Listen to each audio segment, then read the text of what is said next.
আসসালামু আলাইকুম স্যার। ওয়ালাইকুম আসসালাম। স্যার, পেপারে দেখলাম আপনারা নাকি খুব সহজ শর্তে চাকরি দিচ্ছেন, তাই আর কি স্যার আপনার কাছে আসলাম। ঠিকই দেখেছেন। তো বসি স্যার। বসুন। আপনি কোথায় আছেন? কেন আপনার সামনে? না মানে থাকা হয় কোথায়? কেন বাড়িতে। সে বাড়িটা কোথায়? ওরে বাবা, বাড়ি হচ্ছে মাটির পরে।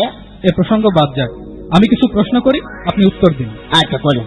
জাম পাতা যে দেয় তাকে জামাই বলা হয়, নিম পাতা যে দেয় তাকে নিমাই বলা হয়। আচ্ছা, যে ধান আর পান দেয় তাকে কি বলা হয়? ধান আই বানাই বলা হয় স্যার। টু স্ট্রোক আর হার্ড স্ট্রোকের মধ্যে মিল কি?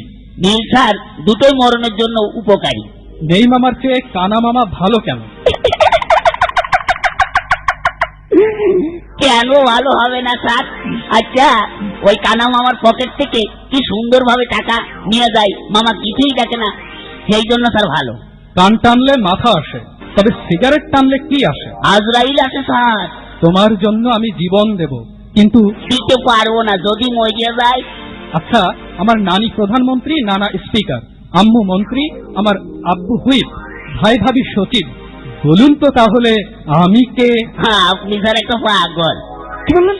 পাগল? না স্যার, না স্যার, না স্যার, ওই এক ফ্যামিলিতে এত পদ কেউ পায় না, তাই আর কি। বলুন তো আমি কি চিন্তা করতে করতে ঘুমাই? ও স্যার চিন্তা করেন, কেন ঘুম আসছে না, কেন ঘুম আসছে না, এই চিন্তা করতে করতে স্যার ঘুমান। ঠিকই বলেছেন। ক্যানভাসাররা ক্যানভাস শুরু করার আগে পকেট সাবধান বলে কেন? কারণ স্যার, ক্যানভাসাররা ক্যানভাস শুরু করার আগেই যদি পকেট মাররা পকেট কেটে নিয়ে নেয়, তাহলে স্যার ওষুধ বেচবে কার কাছে ক্যানভাসাররা?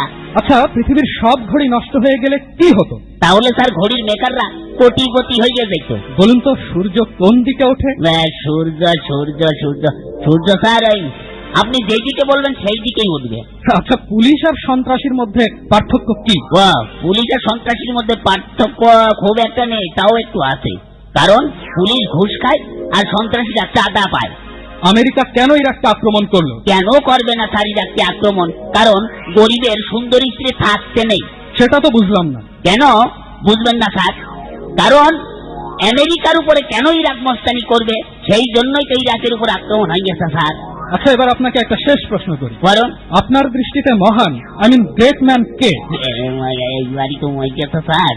স্যার সত্যি কথা কি বলতে স্যার, এই আপনি আমার কাছে মহান ব্যক্তি স্যার। আপনি ছাড়া আমার আর কেউ মহান ব্যক্তি নেই স্যার।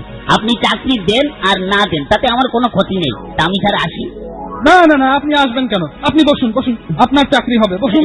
আপনি Thank এত you. ইন্টেলিজেন্ট ম্যান, এত ব্রিলিয়ান্ট ম্যান, আপনার চাকরি হবে না তো কার চাকরি হবে? Thank you sir, thank you sir. Sir আপনি একটা কুকুরের বাচ্চা। কি বলেন? না, ওই বলছিলাম যে বসতেন, তাহলে চোর আসবে না বাড়িতে। ও, সেও ভালো।